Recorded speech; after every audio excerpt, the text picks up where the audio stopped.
in case you're wondering, these aren't for set decoration. I just thought we could eat them.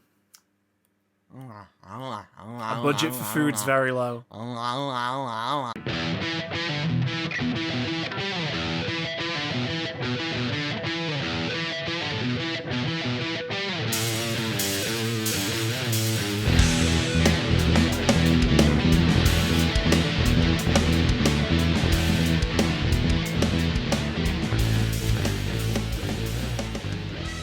We run a food-free set. No dietary restrictions. There's no dietary restrictions if you're allowed to eat everything. Hello. Hello. Hi. Go on, be dirty. Hi.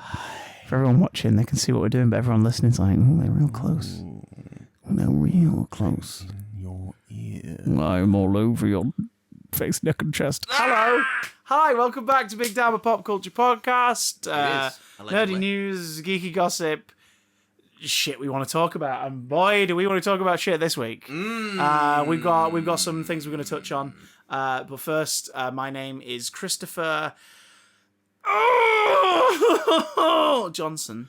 And I've got a great big bushy beard.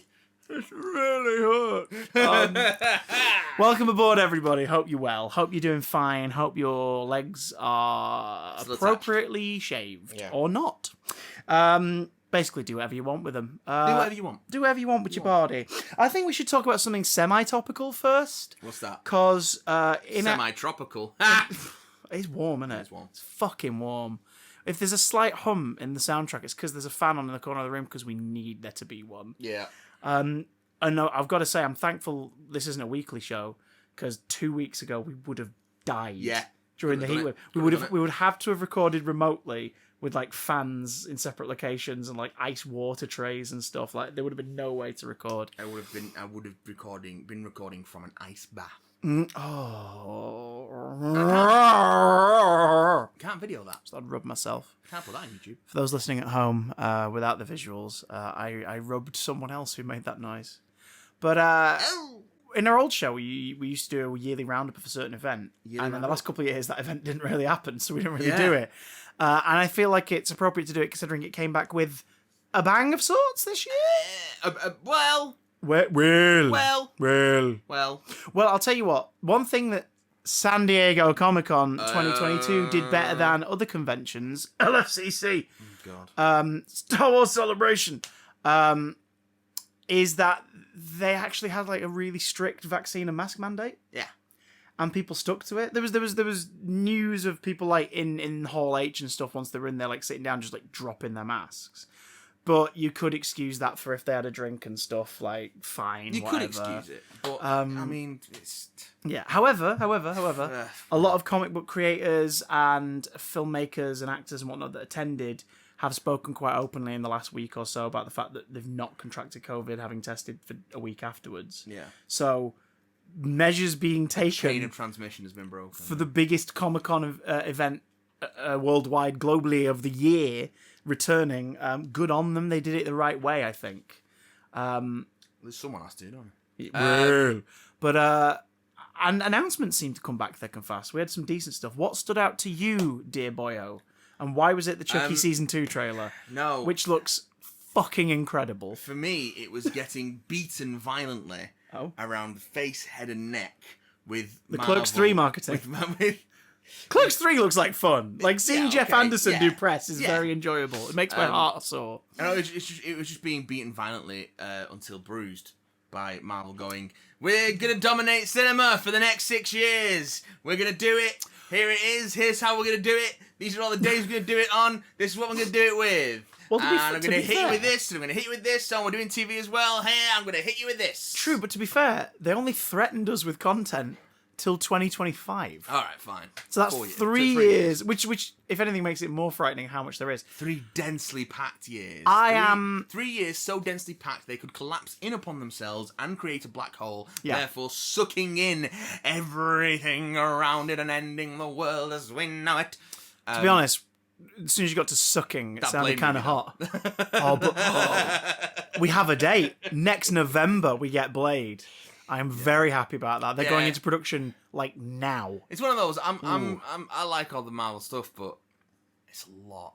I'm kind of the other end of it. I'm the other end of it. I'm fucking delighted. I'm at the point now where I'm like, the worst they've ever done is stuff where I've gone, yeah, that was fine. It was for the most part. fine. And that to me is way better than, just wasting my time with that. Like, there's always still something I enjoy, and it's more hits than misses for me. So when they're like, here's what we're going to do, I'm like, okay. All right. Okay. Especially if like the show's like, 6-episode series. Like, I can watch a TV show for 6 weeks. I can watch a Ms. Marvel. Oh, Ms. Marvel was great. Ms. Marvel was so good. I didn't like Thor: Love and Thunder, but you did. I did. And that is called balance, folks. Balance. That's called Perfectly harmonious balanced, balance. As all things should be. Fuck me. But that's the thing, like, when you say to me, like, we've got dates for Secret Invasion, and we've got stuff that we just show at San Diego Comic-Con, which I think is the best way to do it. Still give Comic-Con stuff that's just theirs. Well, from what they said, the stuff that they showed at San Diego wasn't finished stuff. Yeah. Like so the Guardians 3 trailer. As far as animation, they saw a full episode of I Am Groot, the animated show, on the Friday, which looks really fun based on the teaser trailer. It looks really cute. Yeah. They confused the fuck out of everybody with Spider-Man Freshman Year because it's clearly not canon, but it's using the MCU as a template, and they keep referring to it as Spider-Man's origins in the MCU. And it's like, but Doc Ock's in this. Yeah, but here's the thing, right? Scorpion's in this. Norman Osborn's his mentor. Norman Osborn apparently doesn't exist in the MCU. Here's the thing, right? Yeah. What is the overarching name for these 3 phases of the Marvel Universe? True. I just wish they'd say, in another universe. Like, that's all they got to say in the bio, and everyone go, oh, cool. Okay, I can fuck with this. Let's go. It's a Spider-Man. Yeah, and it looks cute. It's based on, like, Ditko's art style from back in the day, and I'm like, that's interesting. It looks like it could be cool. I Am Groot looks like a ton of fun. X-Men 97 is getting a shitload of its original cast reprising their roles. Nuts. Which Absolute is nuts. mad. Hey, it worked for other stuff. Like, did you see the 2 straight-to-DVD animated sequels to the Batman 66 series? No, I did not. Very good. Return of the Caped Crusaders and Batman vs. Two-Face, and Adam West and Burt Ward absolutely slot back into it perfectly in those films. And it's just like, all right. I can buy, like, do you know who played Two-Face in the Two-Face one? Who played Two-Face? They cast it based on who probably would have got the part back in the day. Which was? Shatner. Oh. It's great casting. Shatner did a panel called Shatner on Shatner, because he was also there to reveal that he's one of the guest cast for Masters of the Universe. What's it called? Revolutions, which is the sequel to Revelations. All right, okay, yes, okay. Which will be a 10-episode series again. Bear McCreary coming back to score it. Kevin Smith show running again. A lot of the original cast returning to it. Okay. I loved Revelation. It was probably my favorite animated series in a couple of years. It was very good. And I say that as not like a huge Masters of the Universe fan. I watched the 2003 one when it was around. And I am aware, in the same pop culture zeitgeisty way that everyone who grew up in the 90s is of, oh, that's that thing that was on before me, but like these toys are cool that have been given as a hand-me-down. Like that's Masters of the Universe to me. So yes. Yeah, it's that kind of Yes. And it was never as big over here as it was in the States, was it? It was kind of like got lost in the muddle of Ninja Turtles and all that kind of era of things that are mostly toys and as the cartoon, I guess. Yeah. Well, yeah, back in the era when... And we didn't even have Ninja Turtles. We had Hero Turtles. We had Hero Turtles. Yeah. When the cartoons were just advertisements for the toys. Yeah. Transformers. Damn, they got you good. They did. But yeah, so the Marvel animated stuff looks great. Yeah. Hall H got a look at Ant-Man and the Wasp: Quantumania. Yes. Which revealed that MODOK is in the film. Cool. Although some reports from the floor suggest that he's mechanical. And I'm like, entirely? Oh, I hope not. Because part of the fun of MODOK is he's a big fucking swollen head with little arms and legs in a big chair. It worked so well for the MODOK show. Oh, that show was great. It sucks that it's cancelled. Does it? Yes, yes. Does it?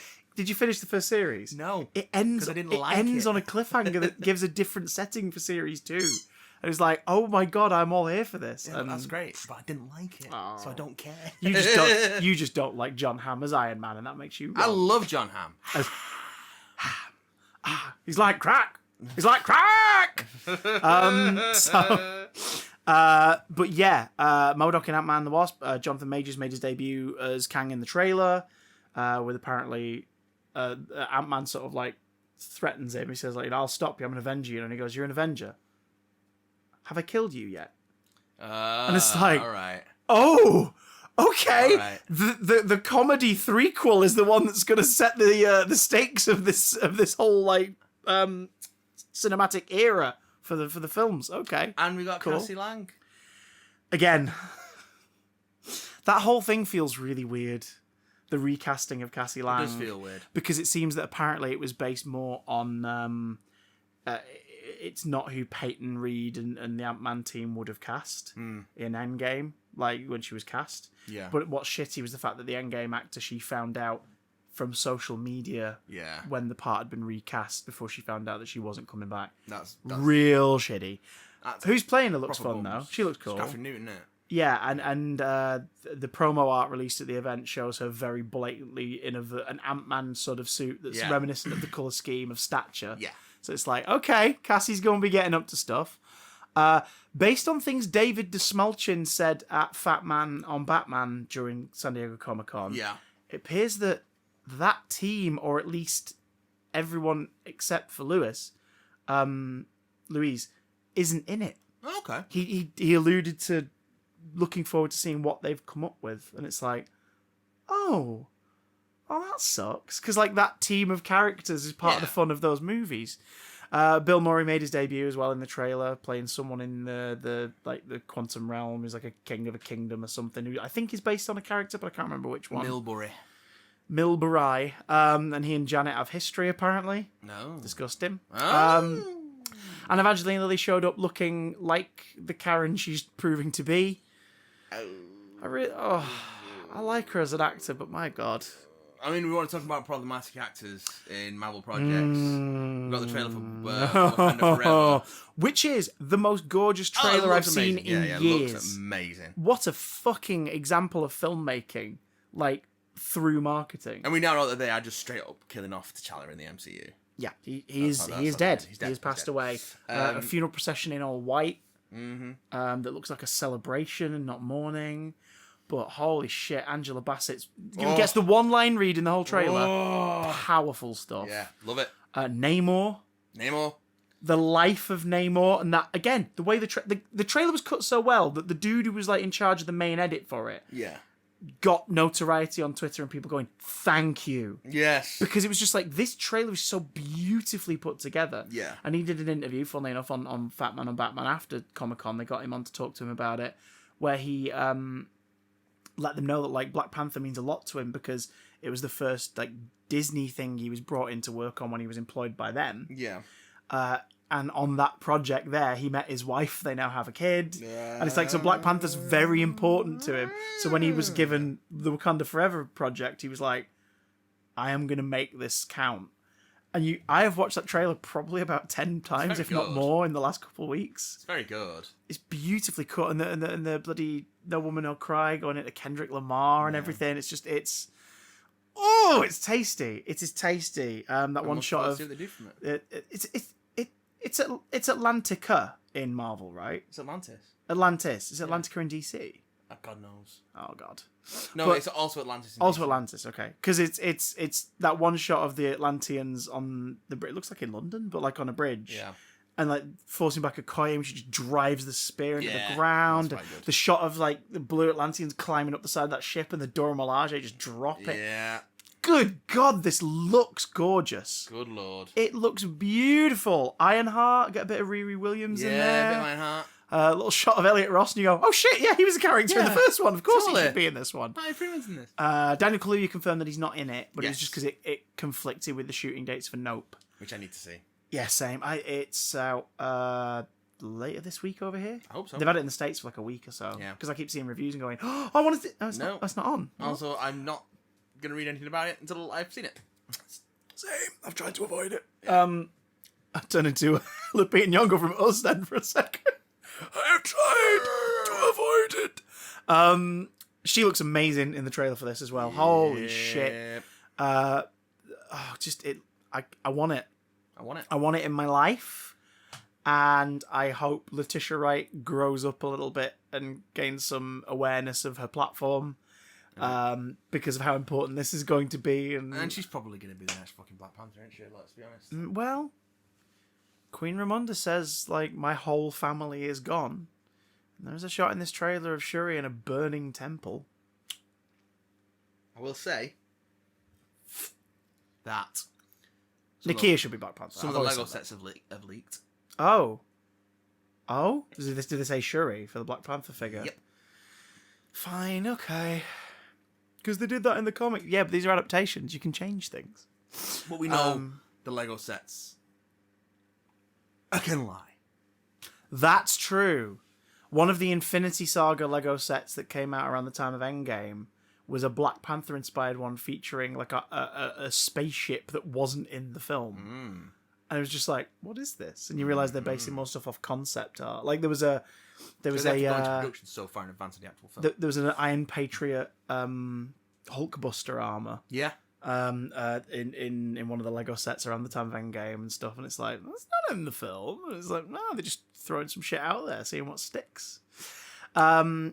Speaking of,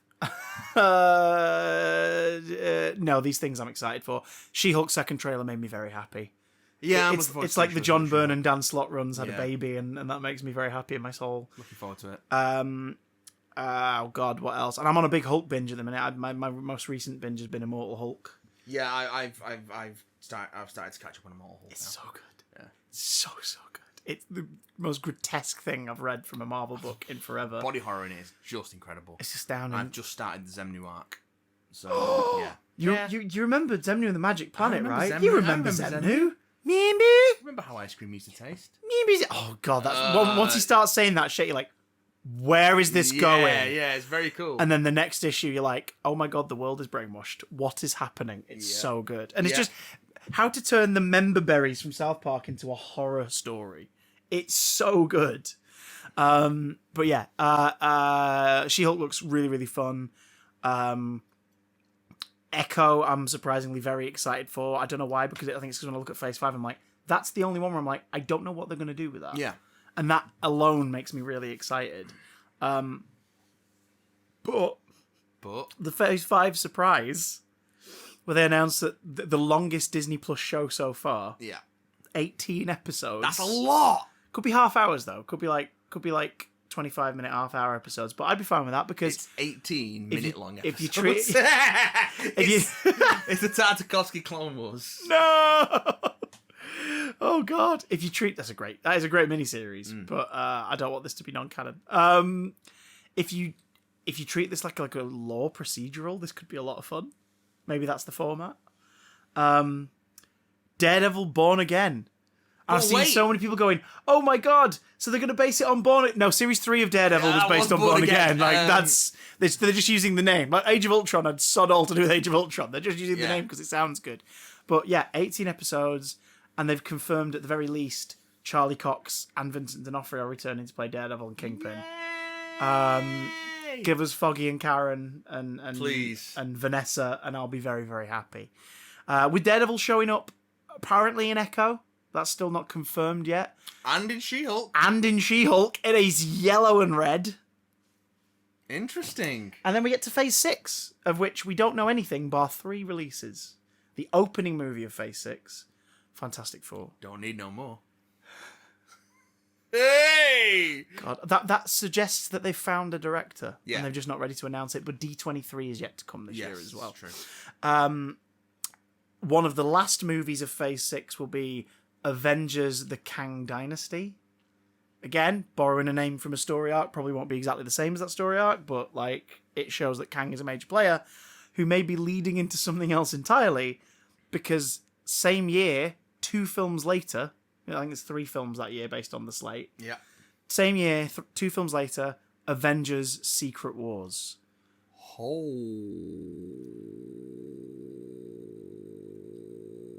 Which will be the capstone of the Multiverse Saga. And considering it's the Multiverse Saga, I don't think we're looking at the 80s story being adapted. A lot of people are getting excited for like, oh, I loved that book growing up. Bought all the toys. And it's like, I don't think there's been 2 events called Secret Wars, and one of them very heavily relied on the multiverse, and it ain't the one from the 80s. I think they'll absolutely pay homage to that. Yeah. I think there'll probably be a Battle World-esque situation, maybe, of like people pitted against each other. I think it'll be more like the God Emperor Doom Battle World. God Emperor Doom. I think, and the Russos said they'd come back to direct Secret Wars. That's the one that had tempted them back. Yeah, and we know that Kang Dynasty's got Shang-Chi's director, Destin Daniel Cretton, who did a great job in Shang-Chi. If you watch the Marvel Studios Assembled documentary on Disney Plus for Shang-Chi, good God, they went through a lot to get that made, because it was like at the start of the pandemic kicking in. Yeah. There was like a 7-month gap in filming, and fuck, they did an amazing job. And he especially you can see the passion in that documentary. And Shang-Chi, I think, is one of the less criminally looking Phase 4 movies when you look at the use of like the volume and things like that. It's one of the least obviously we've shot this in COVID ones out of the batch. Especially again when you watch the behind the scenes documentary and you're like, Tao Lo, it's a village. They made it. Yeah. Like they are filming on the streets. They are filming out in the wilderness. They're making these like cavern sets and Ten Rings base and everything. And it's like, whereas some of the ones that follow, there's definitely some shortcutting for COVID compliance in a way that once you notice it, you're like, oh yeah. Like Spider-Man No Way Home was an absolute blockbuster rush and a real kind of like, oh, this put a pep in my step. What a fun time at the cinema. But fuck me, so much of that is shot on the volume and on green screen in non-creative ways. And it's like, oh God. But they're just hoping you're looking at the people in the foreground and being distracted by them. And it's like, that's by fine. them pointing at each other like the meme. Meme. Yeah. I'm excited by this stuff. I can't help it. It tickles my jimmies. Yeah. My favourite superhero related thing to come out of Comic-Con though, personally, was the Shazam Fury of the Gods trailer. Oh yes. Because it made me immediately remember how much I love that first movie and how goofy and wonderful it is. Oh yes. It's so much fun. And the trailer for number 2 looks like so much fun. You know what I need to know though? What? Where's Mr. Mind? Where's Mr. Well, you've got Black Adam coming out. Shazam's greatest enemy. Teased in the first Shazam movie. You've got a Shazam sequel coming out 2 months later now because the schedule changes. They've got to cross over eventually, and you did set up Mr. Mind and oh my God, what's he called? Dr. Savannah coming back. Savannah, yes. You've got Savannah set up in the post-credits of the first Shazam. Yeah. Maybe you just do a film that crosses the 2 over where you set up come on, you've got 3 villains there. You could begin, if you wanted, like a Legion of Doom kind of thing. You could do that now. You could. You could do that with Shazam villains. Like, you could do that. Bring in, give Kristen Wiig another shot. Bring in Cheetah from Wonder Woman 84. All right. Just say that she ages slow or something. I don't know. I don't know. Yeah, I don't fucking know. I don't know. You could bring in Brendan Fraser's Firefly from back. Oh, right. Yeah. Alden Warner Brothers. Fuck you! And the Chucky Season 2 trailer looks good. I won't go into full details, but I'll tell you this for now. It seems to be set mostly in a Catholic school. Oh, God. Which is a genius setting. The trio, Jake, oh my God. Who's his boyfriend? I can't remember his name now. Blake. No. and Lexi have all basically, it looks like for behavioural reasons, been put into this place for their senior year. So it's like, because they're all attached to a string of murders, like parents being killed and all this, that and the other. And it's like, I'm sorry, Chucky in a Catholic school / convent? Yes, please. The final shot of the trailer is a nun having a heart attack from seeing him, and him like going, wait, I'm so scary that like just looking at me is killing you? I'm so flattered. And it's just like, yes! Glenn and Glenda are in it. Yay! In human form. And it looks like at least Glenda is a part of the main cast. Yay! Yeah, I won't go into spoilers for the end of Series 1, but Fiona Dourif's in it, and it immediately made me go, oh, shit, oh, God, oh, poor Nika. So, yeah, if you've not seen Series 1, watch Series 1. Did you see Series 1? No. Do you want to borrow the Blu-ray? Maybe not. If I should. It's fun. I just don't know when I'm going to fucking watch it. It's fun. Oh, 25-minute episode. Just slot that's all right. them 25 in. minutes. It's like Ash vs. Evil Dead. If that was around the same time Chucky was, it would have survived. Ash vs. Evil Dead is so good. Dead. Speaking of conventions, I want to touch briefly on the bullshit that came out of L.F.C.C. You're incapable of touching briefly on anything. True. I might have to be careful with my words here, but go on.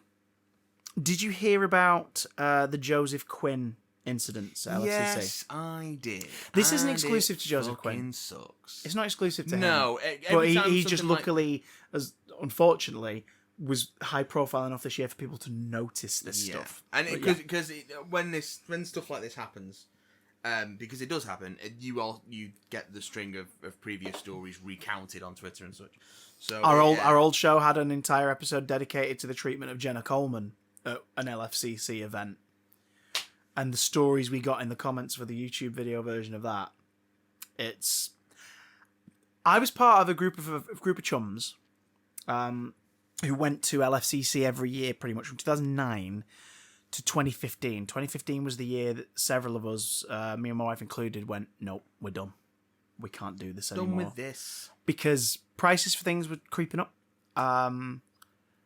Exclusivity was getting ridiculous. Like, you'd be told there's only 200 slots to meet this person for a photograph. Oh my God, yeah, let's do it. We got in, brilliant. And then on the day, they'd open up another 200. You're like, that's going to make things really complicated, and it always would. Things never happen on time at Showmasters events, L.F.C.C. and L.S.C.C., which has just become L.F.C.C. in the spring now. Okay. We went to two. We definitely went to one L.S.C.C. together. Yeah, we did. L.S.C.C. was London Super Comic Con. That one focused way more on comic creations and animation and writing and things like that. And they were always really fun because it was sort of the distilled, purest version of the OG Comic Con. Yeah. And then the summertime one, L.F.C.C., London Film and Comic Con, focused more on sports, wrestling, film, TV, and video games. And L.S.C.C. has now become L.F.C.C. in spring. Like, they do the same thing where they get a couple of really big names from pop culture and oversell slots and everything. They do one in the autumn, which is similar. And you get horror stories like what happened this year, where Joseph Quinn, breakout star of Stranger Things Series 4, Eddie Munson. Not Eddie Munster. Not Eddie Munster. No. That we know of. You've seen that trailer, right? I've only seen the teaser. The teaser was cute. The black and white teaser of them recreating. Yeah. No, watch the trailer. Oh, and you'll be like, Rob Zombie's pranking us, right? This is a prank. This has to be a prank. All right, I guess I'm going to have to watch that. Oh, just... All right. Okay. Like, we're talking... Like, right now, what we're doing will sound more professional than how their film sounds. Yeah. And that's just one problem with it. But he's made films before. And now he's making a family comedy. But this ain't Robert Rodriguez Spy Kids territory, put it that way. Joseph Quinn was overbooked, overworked. Yeah. It was his first ever convention. He seems like quite a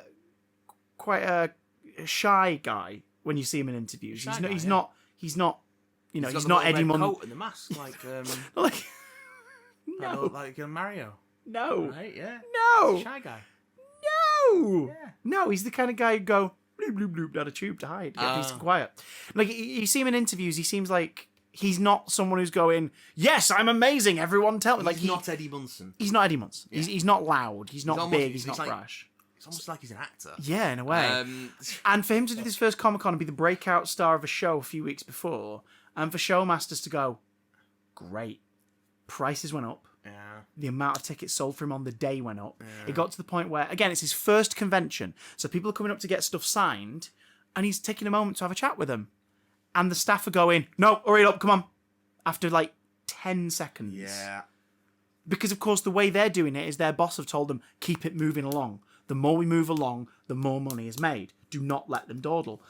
But the shit you remember from conventions is when you get to have a moment to say thanks to someone whose work you really like or whose work's meant a lot to you, or where you get to go, I've always wanted to know this, and just ask him a really quick question. Like, those are the moments that are special, that stick with you. And that's a lot of the reason. Of course, attendees for conventions do it because they get paid.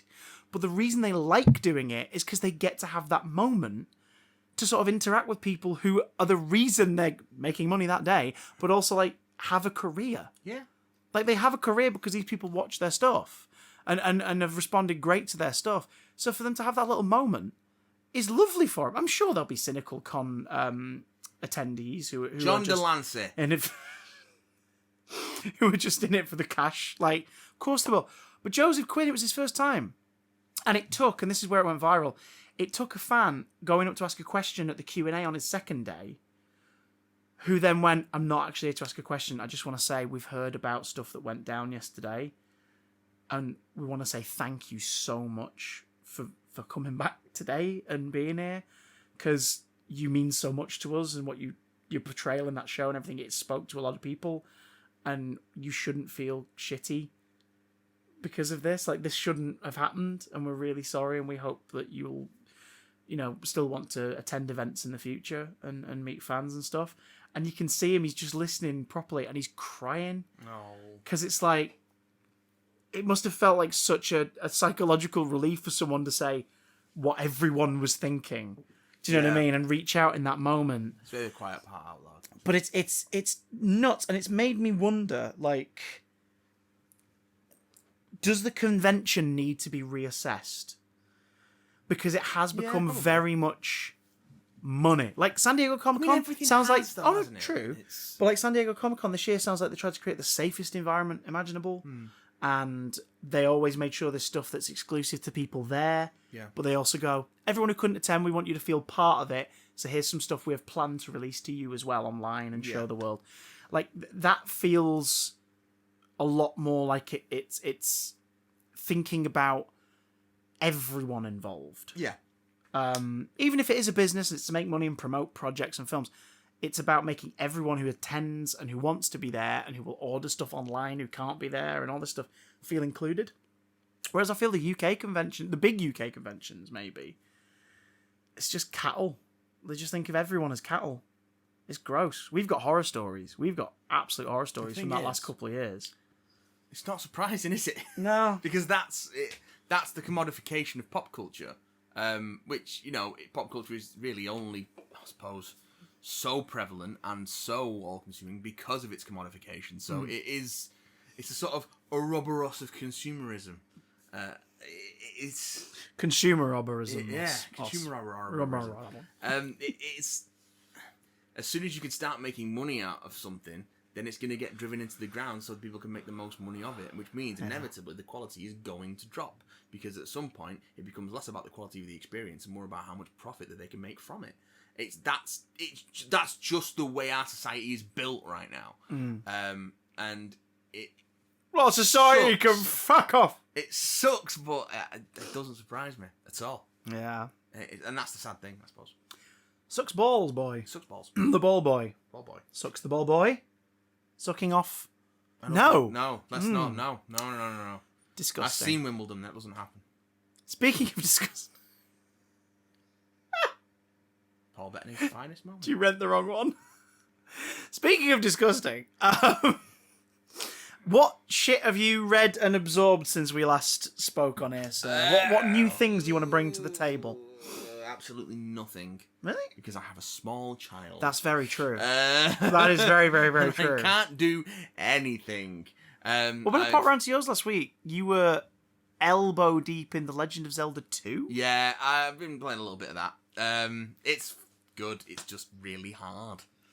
What about the game? It's very different from the original Legend of Zelda and by extension all of the Legend of Zeldas. And then it's like top-down overworld stuff. Yeah. But when you go into dungeons and action sequences, it's a side-scroller. Okay. And it's got experience point base level up mechanics like an RPG. Right. So, is this the only game in the series that does this? Yes. That's real weird. Well, there are some like tiny little side-scrolling sections in Link's Awakening, and I think the Oracle games for the GBA, but it is this is like that. That's what this game is. So it plays very differently, and it is also incredibly obtuse and incredibly difficult, and you cannot play it without a guide. Like, you can't, because you have no idea where to go or what to do or how anything works. So you just have to kind of like beat your head against it. Well, and I can see why it's got a bad reputation. Once you know what you're doing, I think it's actually a really cracking game. It's a gay old time. Yeah, absolutely. Like the Flintstones. For instance, like the Flintstones. Even with that guide, it is so difficult. Like, it's a punishing game. But good fun. Well, yeah, I enjoy it. It's like, my God, it's tearing out my soul. I recommend it. I recommend it. I recommend the punishment. It rips and tears. I have I finished season 4 of The Expanse finally. Oh! Yay! Has it expanded? It's great. It remains to be great. I've just not started on season 5 yet. Because I also know that they kill off the main character at the end of season 5 because the actor had some rather upsetting allegations made against him. So, and annoyingly, he's like one of the best characters on the show. So, well done. Well done. Yay. Kind of sucks. It is a very good show, though. What else has been going on? I almost spilled a little bit. What else has been going on? I don't think we've got a tissue it's to hand fine. either. It's on a flat table. Just sup it right up. It'll be fine. Podcast first. He's going to suck Coke off a table. Coca-Cola. We're not sponsored. We're not sponsored. But if either version of Coke would like to sponsor us, we'll take it. Yeah, so... No. What else have I done? I've not done anything, Christopher. What have you done? Do you know what I've done? For a Twitch stream, I went back to the well. And I played the PlayStation 1 classic Toy Story 2 Buzz Lightyear to the Rescue. Whoa! A game that I have very fond memories of playing as a kid, thinking, this is really hard. Is that because you've got it, or is that because you've now got the PlayStation Plus? This was put out for free the week of Lightyear to all categories. For a digital download and everything. I have since upgraded to premium because it cost me less than it would have cost to buy Stray, which I wanted to play, and it's on premium. So I was like, I guess I'm just buying PlayStation Plus Premium to play Stray and then go into other games. And then I looked through the catalogue and was like, I own most of these. Never mind. But yeah, it was a game that when I played it in the late 90s, early 2000s. In the late 90s. Or as a child, on a pirated copy on a chipped PlayStation, I remember thinking, this is really hard. I was going through changes at the time. No. And it was, it was tough. Christ alive. Like, my 31-year-old brain is so much more used to how games are made now, so that I can go, right, well, there's going to be one of the tokens up there. Yeah. I know there's going to be one of the tokens up there, because the way that that's constructed, that's not an obvious path, but it's achievable. And I know that there's going to be something that I can unlock in a later level to come back to this level to replay to get this one. And so that helps. But Jesus H. Christ on a bicycle. If you ever get the chance, folks, to go back to a PS1 era Disney platformer, take some Dutch courage along the way. Oh, are we talking Zelda 2 levels of ridiculousness? It's more about like drop distance and reaction timing.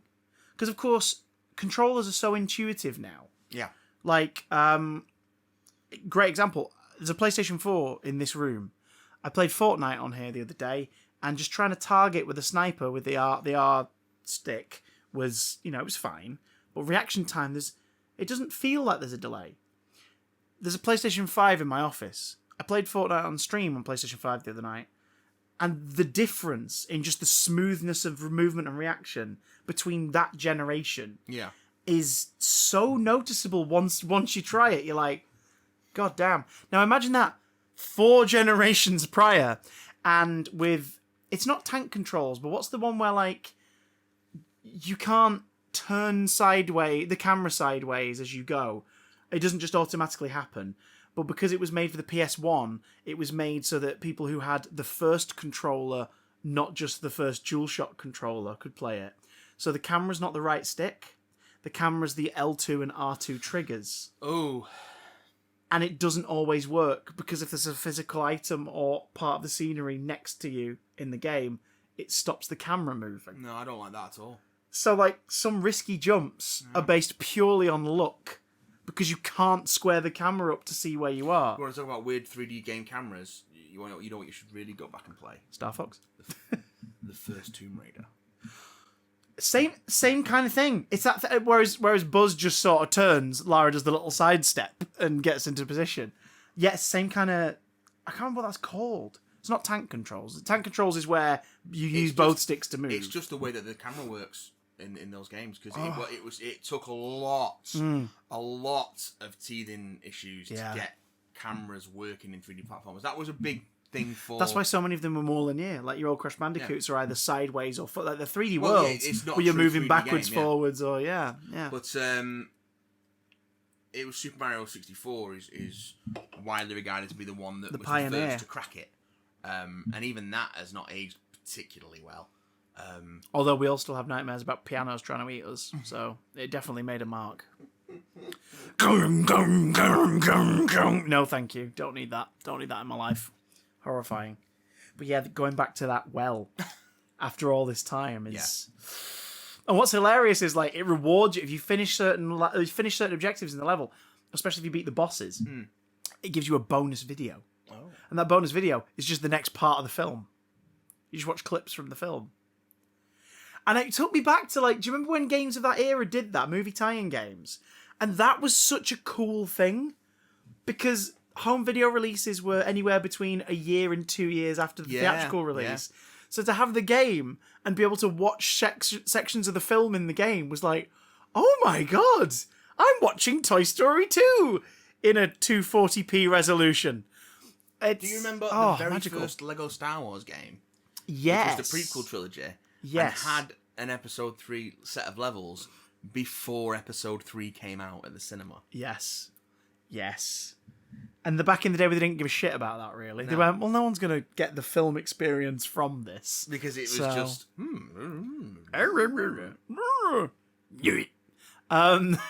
Yeah. I've been playing the complete the Skywalker Saga recently.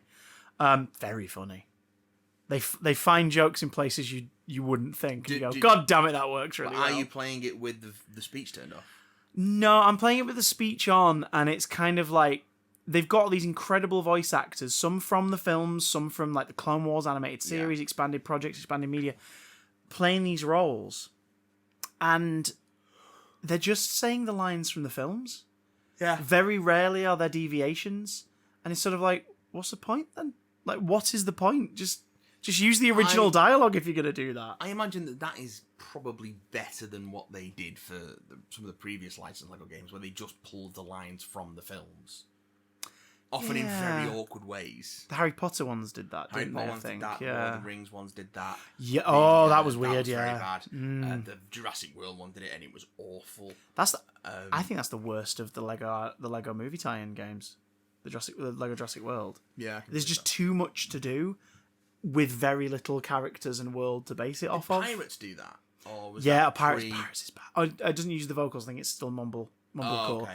But I think the Lego Pirates game is fucking awful as well. Yeah. It's not good. And the only ones I've never played from that series, I've never played Lego Indiana Jones.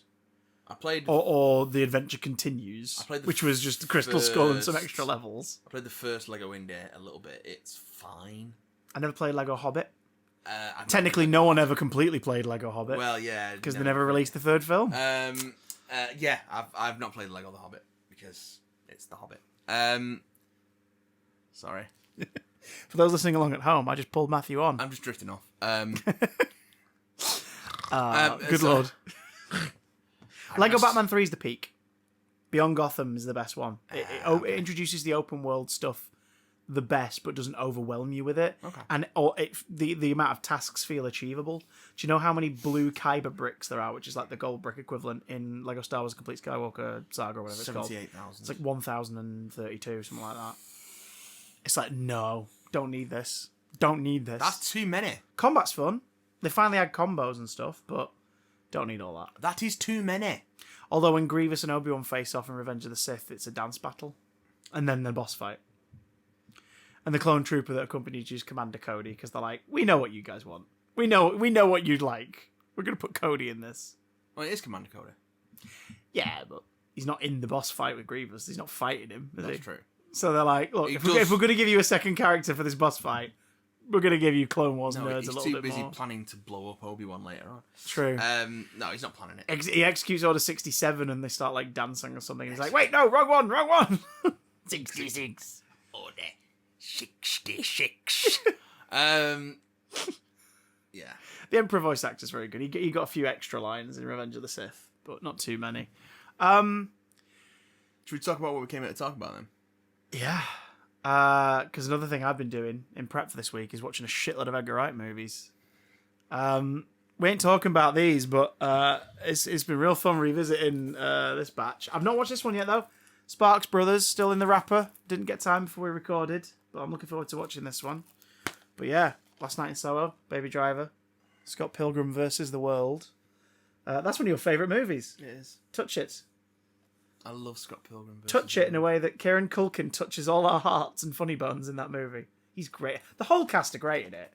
But holy shit, Kieran Culkin is great at that. Yeah. Baby Driver, if you can get through the squeaks... Sorry, that was a dog toy. That was amazing. Baby Driver, if you can get through the alleged pederast and the alleged other pederast, it is a fucking phenomenal movie. Yeah, it's very good. And it's taken me a few years to revisit it because of the alleged pederasts. But yeah, good God. Jamie Foxx is terrifying in this. Lily James is amazing in this. Yeah, she is. It's just so good. And I finally got to watch Last Night in Soho this week. I'd never seen that before. This is terrifying. And I highly recommend this to anyone who loves a really good ghost story. I need to get around to that. It's a ghost story. And you are totally going out of here with it tonight if you want to borrow it. Okay. But you're not borrowing Sparks. Not till I've watched it, damn it. I have no desire to watch Sparks. Sorry. One of the DVD extras is Weird Al Yankovic playing an acoustic cover of This Town Ain't Big Enough for the Both of Us from beginning to end. Okay. Sorry. But the reason why I did that is because I was on a kick, because our prep for this episode was the Three Flavours Cornetto Trilogy. What flavours are they, though? Strawberry, blue, and mint. I don't know. But they're red, blue, green is the... They're red, blue, green, sir. I dread to think how the Gary King part of my t-shirt is going to chroma key in this episode. The blue one is just plain chocolate. Is it? Yeah. Maybe like a nut topping. Oh yeah, the little crunkled nunkles. Crunkles. Why do we want to talk about this? Because basically, I think this is... Because it's pretty fucking good, isn't it? Yeah, I think it's like the only... I might be wrong, but it's definitely in that small category of the only perfect movie trilogies. Because a lot of the best trilogies have since expanded and stopped them being trilogies. Thematic trilogies. Well, exactly, yeah. This is an anthology trilogy, essentially. Let me tell you an about anthology Apocalypse trilogy. Well, yeah. True, very true. Flawless? No, I don't think so.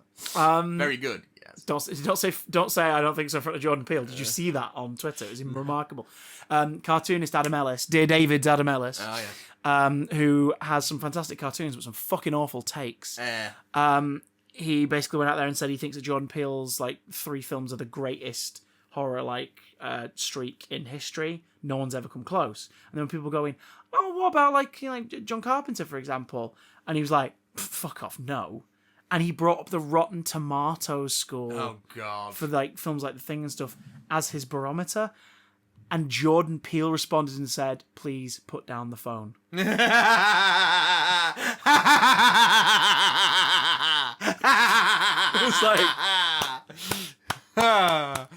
like, it wasn't him coming in and being like, don't like hype me up like that, makes me feel embarrassed. It was him saying, you do not use me to shit on Carpenter. No, fuck no. It's fuck like, no. Well done.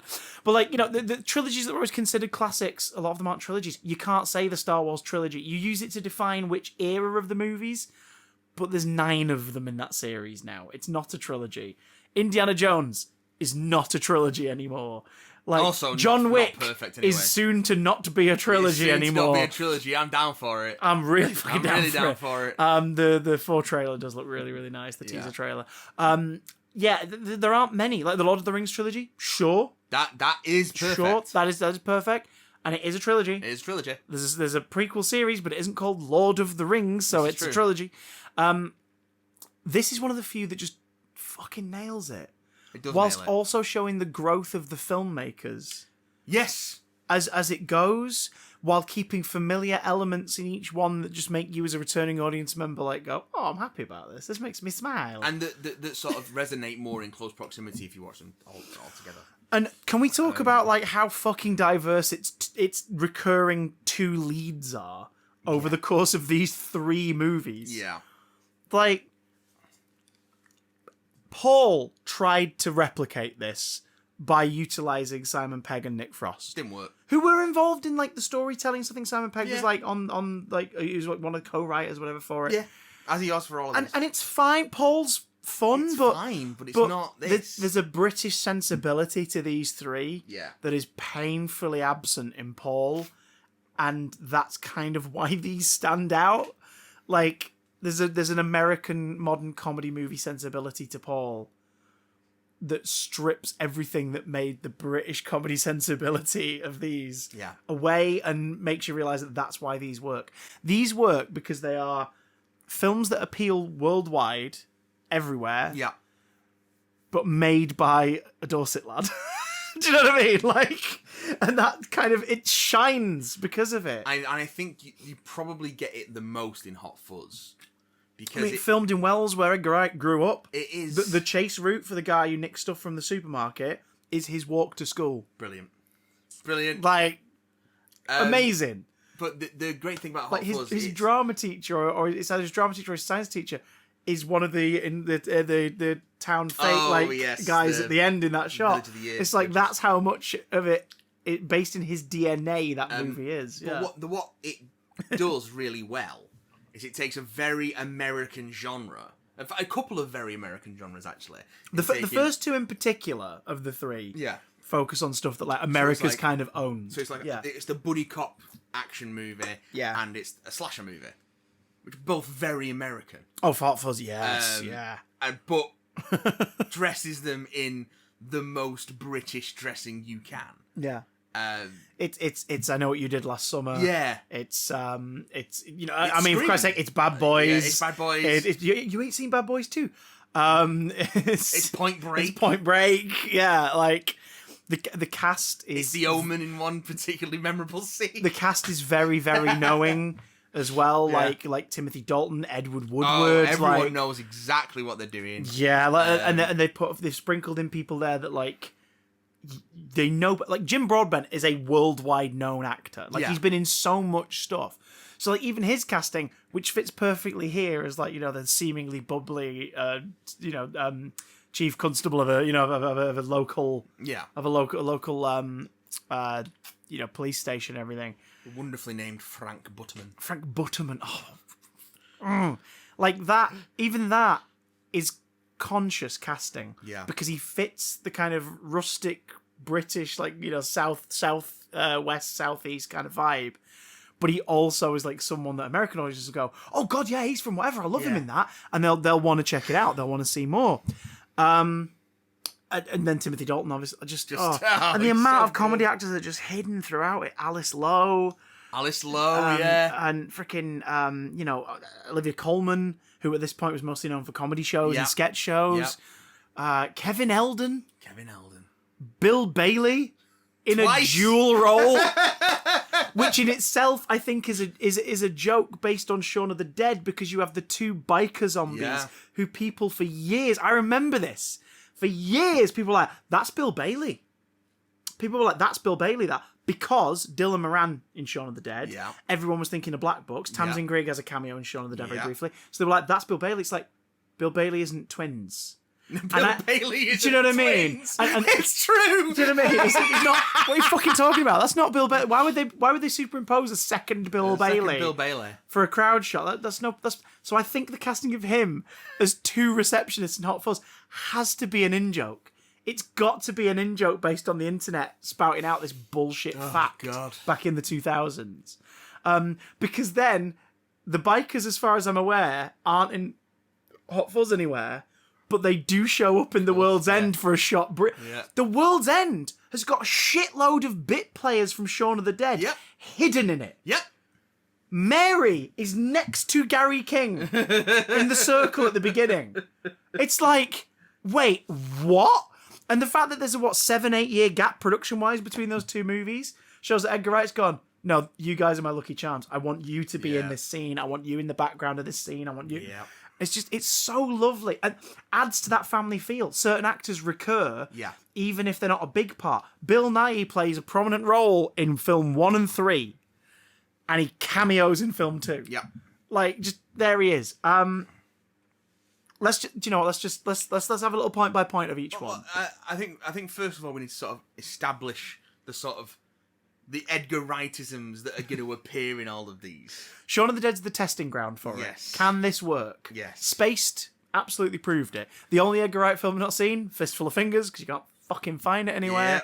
A Western from 1995. Is probably where he also honed it. Yeah. But Shaun of the Dead, the fake shootout sequence from Spaced and the zombie dream sequence from Spaced based on Resident Evil are what made him go, yeah, let's do it. And him and Pegg, because that's the other thematic thing as well. All three are written by Edgar Wright and Simon Pegg. Yes.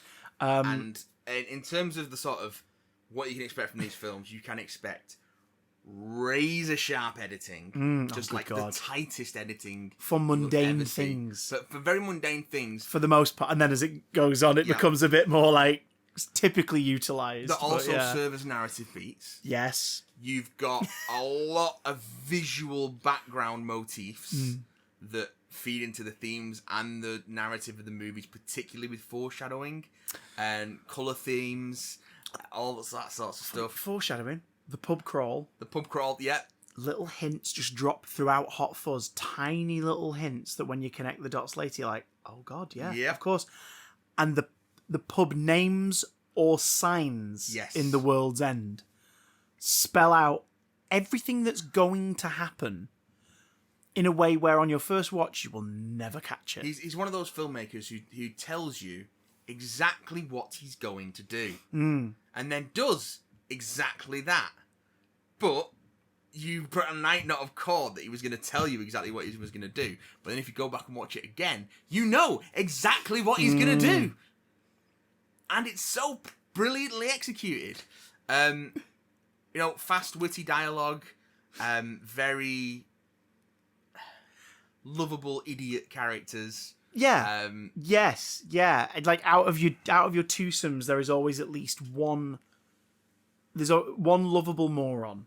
Like two in Shaun of the Dead, but one of them grows up over the course of the film, takes charge. Yeah. Your supporting character in Danny in Hot Fuzz. Yeah. And basically Gary King's entire mentality as a mask for something else in The World's End. Yeah. And again, like the fact that it's not, Simon will play this role in every single one, and Nick Frost will play this role in every single one, and it's a mix and match thing every time. They sort of switch by the end of the trilogy. Like, it's... Yeah. Oh, yeah. Although, what's his character in Thingy called?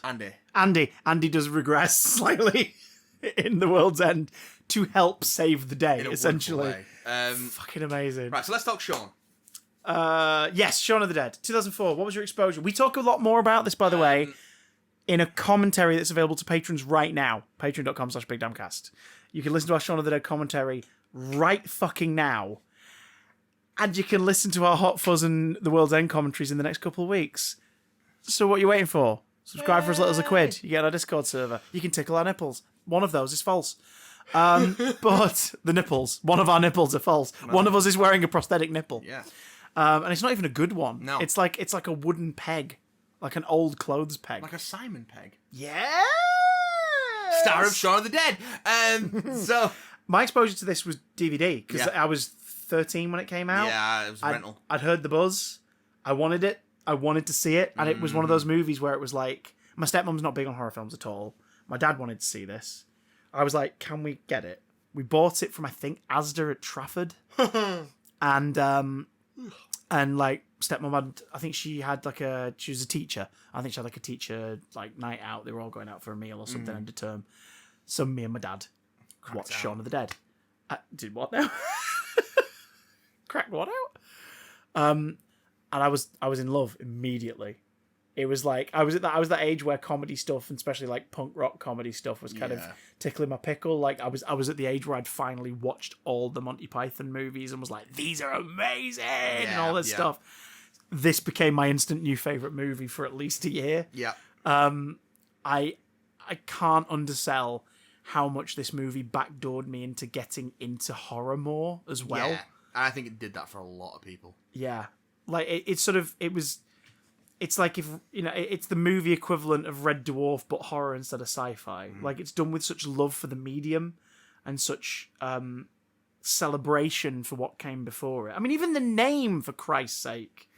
You could put it on the shelf with the Romero films and go, oh, I guess that's one of them. Bit of a weird name, but I guess that's one of them too. And it's also a name that doesn't translate into other languages. Yes. Would you like to know some of the international names? Yes, I would. Yes, I chuffing would. So let's see if I can find. You carry on talking. Can I get any of you cunts another name for Shaun of the Dead? Hey. Can we talk about how Ed is the best worst friend ever? Oh, Ed is such a dick. Because he's like, again, lovable, but as the story goes on, it becomes apparent to Shaun, yeah, this guy has held me back. Just fucking useless. Like, he's encouraged me to be my worst self. But the film doesn't abandon Ed. The film doesn't then go, get rid of him. Because it's like, no, because this is just who Ed is. You can't blame Ed for who he is. You know what I mean? Like, you, Shaun, are the one who's meant to step up and do something. Yeah. You are meant to take more responsibility. You've used Ed as an excuse. Yes, he has held you back. But you are the one who can choose to move forward. And, like, the maturity of the script is so not evident until you reflect on the film a lot more. And especially in the third act where shit gets real. Like, you're still having fun. You're smacking zombies with pool cues to Queen. Like, you know, Pete showing up naked at the end to the pub. Like, you are still having fun. But, like, there's no real jokes in the last 5-10 minutes. Yeah. It's all the comedy comes from just, like, lovely reminiscence to things that happened earlier in the film and people's relationships.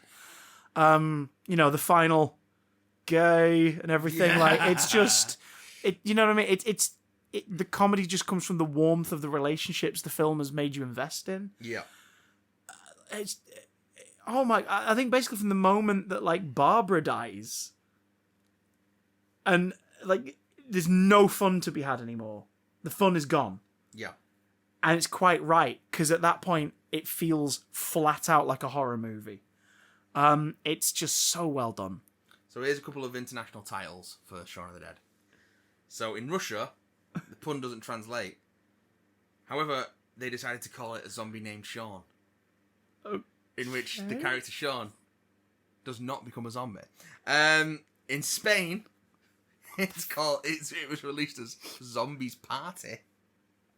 And a romantic comedy with zombies tagline was changed to A Night of Death. Okay. Italy's quite good. All right. So Italy released it as L'Alba dei Morti Dementi, or Dawn of the Demented Dead. Right. Which not only retains the Dawn of the Dead reference, but it's also a pun on Morti Viventi, which is the living dead. Okay, right. So there was still some wordplay going on it was the Italian title. That was the Italian title. Okay. And God, that dog toy. There are two squeaky pigs near Matt's foot, and he's... And also, we're doing a podcast. In Latin America, they again just went completely left field and called it Dead by Laughter. Okay. So yeah, sure. There's that. Dead by Laughter. Okay. Dead by Laughter. Yeah. That is mad. It is mad. A zombie called Shaun. Madness. I mean, I guess it's a commentary on the fact that he was just shambling for life. Shambling, yeah. Actually, when you think about how he is at the beginning and the sort of foreshadowing, the Or they just looked at the title moments with Shaun him. of the Dead and Shaun of assumed the that Dead he's goes, one of the dead. Oh yes, Shaun is of the dead. Then he No, must be a zombie called Shaun of the Dead. I adore it, and it's the film that arguably launched a lot of the cast and especially obviously Edgar Wright to stardom, because they start cropping up in at first more kind of British comedies, rom-coms and stuff for a bit, but Hollywood takes notice of this movie. Because Simon Pegg had went from this into Run Fat Boy Run, and started Nick popping Frost up went in into more a genre lot of movies. like Nick Frost doing all sorts of weird shit, but notably, all sorts of weird shit. Notably, Attack the Block pops up in with friends of Edgar Wright, Joe Cornish, Adam Buxton. God, that was 20. Adam Buxton never shows up in that one. No, but he was meant, but he was. Joe always said he'd show up in a sequel, and then he never did. Never did. Although there's a sequel in the works right now. So maybe he will. Joe Cornish confirmed on Instagram this month. Maybe he will. The second one is finally being worked on. It's Attack the Block again. I wonder if we're gonna get. It should be called Atuk the Block. Atuk the Block. I wonder if we can get John Boyega and Jodie Whittaker back. Jodie might be up for it. She's very free soon, and will be like, "I love my new child, but I need to do I'd something like to spend else. some time away from the house for a bit." Why would I? It's their fucking life. Why would I know? Yeah, that's fine. I can forget that. I don't have to know. But the next film's the one that completely cemented like everyone involved as potential global superstars. Even because it leads into like Mission Impossible 3 for Simon Pegg. Nick Frost starts doing more stuff in Hollywood, like voice roles and cameos and stuff. Yeah. Edgar Wright's next proposed movie, the two-pronged fork was Scott Pilgrim and an Ant-Man movie. And both happened in a way. Yeah, the Ant-Man almost happened. Two comic book adaptations. That's the point, isn't it? Yeah. It was like, you've done Hot Fuzz, what do you want to do next? Well, comic book movies? That's the other thing that these sort of bring to the fore in pop culture is nerdness. Like, movies made by nerds with chock full of references, of homages, of shout-outs, and little sight gags. Just in casting again, like Edward Woodward being in Hot Fuzz is the biggest clue as to where it's actually going to go, and you just don't think about it. You do not think about it. It's just like, oh my god, because fuck me, the Wicker Man of this movie, like the death in the flower shop with the shears. Yeah. Holy shit! The chasm, like the catacomb, full of people, some who you saw in the film, who've just been offed and chucked in there to rot. The poor living statue. Who's the only one who's not rotted? He's not decayed. He's just there looking shocked. Yeah, amazing. Bloody busybodies. It's the frankly astonishing. Omen. It's not an homage to the Omen, but it just ramps up that idea by several degrees with Adam the Buxton's explosive death of Tim Messenger. Yes. Which is just, it's one of those moments where it happens and you're just like, oh, God! Yeah. Gotta say, though, I think it was Tim's fault. He said, meet me at 3, which was a minute later. Yeah. Which was also the announcement of like the prizes of the raffle, which Tim would have known. He was covering the event. Yeah. Shit journalist. Well, that's why. That's why. Nicholas Angle. Nicholas Angle. Fucking like you surely, because like we're both dramatic little lovey bastards. Yes. Whenever you were at like high school or whenever there was any press coverage of the stuff at like college and everything. Yeah. Did a local paper ever come round? Because the way that Adam Buxton performs the bit where he's interviewing Nicholas at the school, having a photo with the kids and stuff, it's painfully realistic for local journalism. That's another thing that so much fluff. Do so well. It is little details like that are just very real. Like, put one of them in cuffs. I think that's sending the wrong message. Right, let one of them wear your hat. It's like, no. I was a few plays I did in high school got coverage in a paper called the Salford Advertiser. Oh yeah.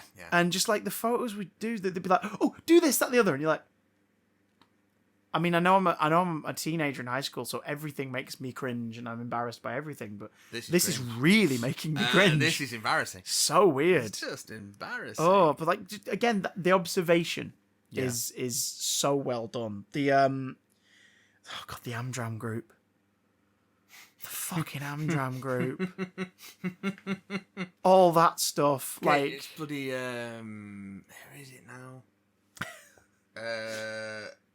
That bloke from that thing and that lady from the other stuff. Yeah, exactly. Lucy something. It's them. Lucy. I could edit this in Lucy afterwards, Click. but I won't. Lucy Click. I just call it Esme Squalor. Because I think of her from the Unfortunate Events adaptation, where she was excellent. Just the whole, the local architect and stuff, who's a billionaire, whose house does not fit the aesthetic of the rest of the village at all. It's like, God, you're right. When you've driven around areas like that, and you always drive past this house just outside of these villages and towns. It's David Threlfall and Lucy Punch. There we go. Are the two Amdram leads. God, that's nuts. And just the puns that Dalton comes out with in relation to the deaths and everything, and word travels fast and all that stuff. He's just like, he's shooting every bit of scenery he get his hands on, isn't he? He's loving it. He's absolutely loving it. Merchant cameo with a swan. Stephen, I forgot. When I rewatched this for this, literally every other scene was like, I forgot he was in this. I forgot she was Coogan in this. cameo. I forgot that Coogan at the top end. Just like David what? Bradley. In this, fucking David Bradley, and then returning for, and then pops up again in World's End. Yes, just being brilliant. Martin Freeman, I've just realised he's in all three. Martin Freeman, he's in the mirror group in Shaun of the Dead. He has a cameo as one of the police officers at the beginning of Hot Fuzz. He's the sergeant in Hot and Fuzz. then obviously he's a main bloody character in World's End. Fucking Peter Jackson's in Hot Fuzz. Peter Jackson and Kate Blanchett. You see, all you see of both of them is that bit of their face. Like, Peter Jackson is Santa Claus. Awesome people in it. In the montage, that's Peter Jackson. And then Kate Blanchett is Nicholas Angel's ex, who's breaking up with. And the thing that works about all of these films is that all the cast, even the cameos, are completely on board with the tone of the film and buy into it completely. And that's what makes it work. Check out his horse. And the fucking gunfight. Like, Hot Fuzz is so much fun. Yeah. And then it gets dark and it becomes darkly funny. And then in that last 25 minutes, it's just an astounding action movie. Yeah. Oh, it's incredible. But again, fucking hell, the moment he rocks back up to town, it's just like, here we go. But again, with that that British twist of it all being fucking old people. And another thing that's a common thread in these movies, which gets wonderfully paid off in all of them, is the sort of the idea of the brick joke and the foreshadowing. Yeah. So you get it with the Andys earlier on in Hot Fuzz. It's like, Rafe Spall and Paddy Considine are so good in everyone's packing round here. It's about guns. Yeah. Like who? Farmers. And who else? Farmers' mums. What happens when Nicholas Angel begins his return to his vengeful return? A farmer's mum. Farmer's mum shoots him. Yeah. Shoots at him. And his buddy Kenneth Cranham, innit? Kenneth Cranham's the farmer. Gets run over and shouts for his mum, and his mum turns over the shotgun. It's really, really smart. The pub machine, the gambling machine from Shaun of the Dead, makes a cameo in both the following films. Pubs are again going back to the British stuff. Is it the pub is a prominent character in all three movies. Its prominent place in British culture is hugely important to all of these. And is accurately represented as being full of coffin dodgers and try-hard young kids who were just about getting away with having an illegal drink. Yeah. When's your birthday? February 22nd. What year? Every year. Such a dickhead. Such a dickhead. Edgar Wright celebrates that day every year with that screen grab. He just tweets it and puts it out. It's that one kid, he goes, "What's your age?" Oh yeah, the Jacob Rees-Mogg. He does. It does look like Jacob Rees-Mogg. Well, the biggest hero of the movie, the Swan. The Swan. The fake out death at the end. Yes. Which is very American. It's very American action flick from the 80s. It's just such a lovable film. It's so good. Smart, funny, ridiculous.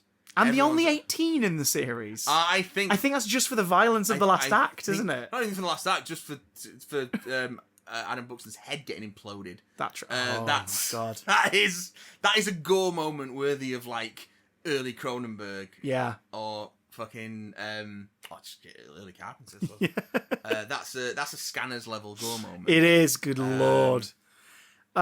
What's lovely is so my dad and stepmom have got quite a fondness for that part of the country and stuff, and we've been to Wales a fair few times. Most recently, last October. Yeah.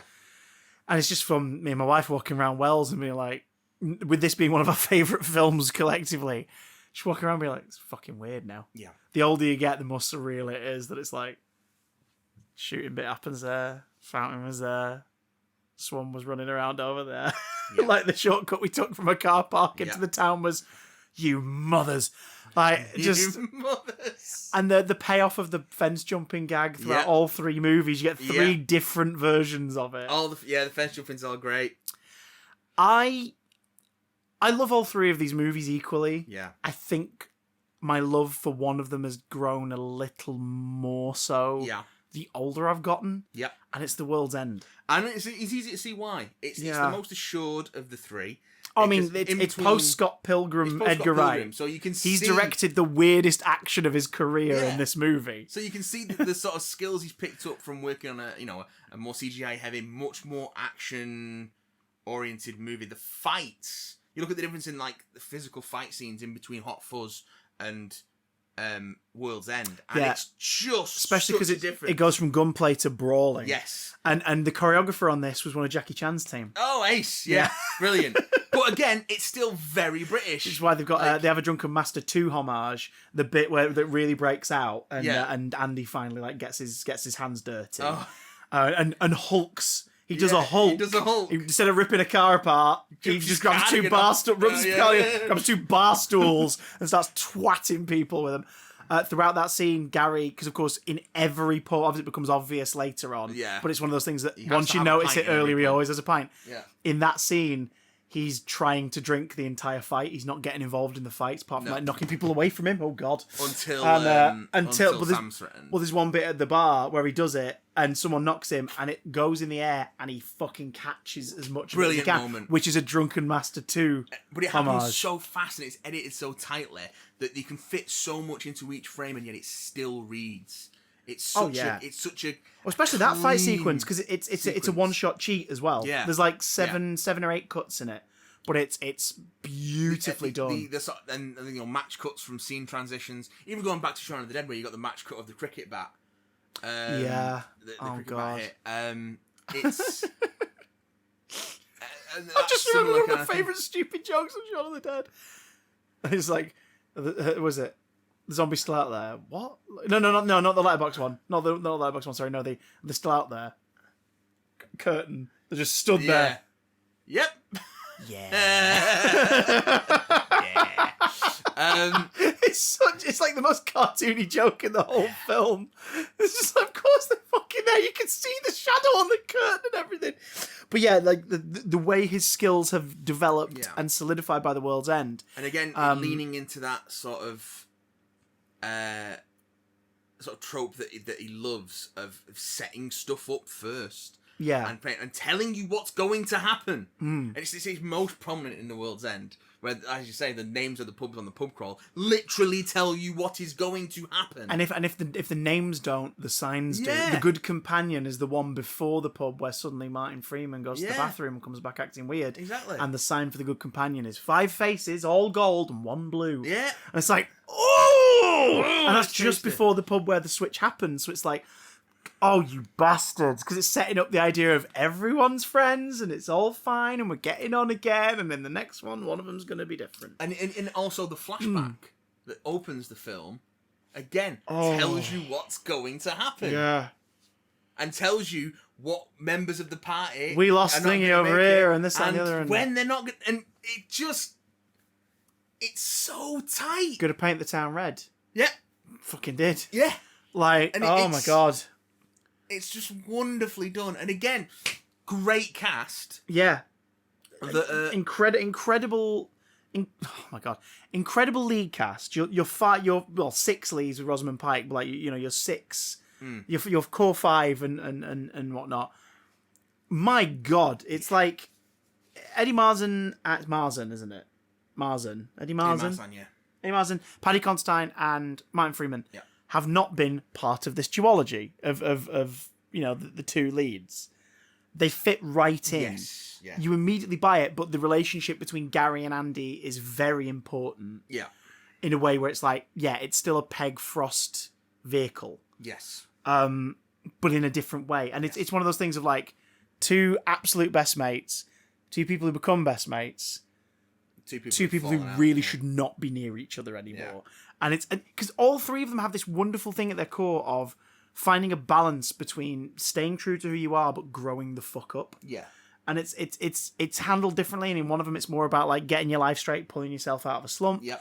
In one of them, it's about learning to loosen up a little fucking bit and not take things too seriously. And in this one, fucking hell. Yeah, it's that kind of thing that you do get in your 30s. You do get it in your 30s of going, hi, is this really the life I imagined I'd had when I was, a kid and everything was full of promise and I took my first steps out into the wider world and I thought I'm going to conquer everything, and then did that work out for me? I want to get loaded. I want to have a good time. Yeah. That's all you want. Yeah. And you're like, I want to hit this goal and I want to hit this goal. And you get older and you realize it doesn't always work like that. And that doesn't mean it's the end.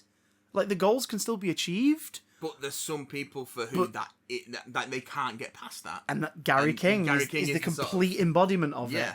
To the point where there've been things have happened between that flashback and the present day of the story between these characters that we only hear snatches of what happened. Yes.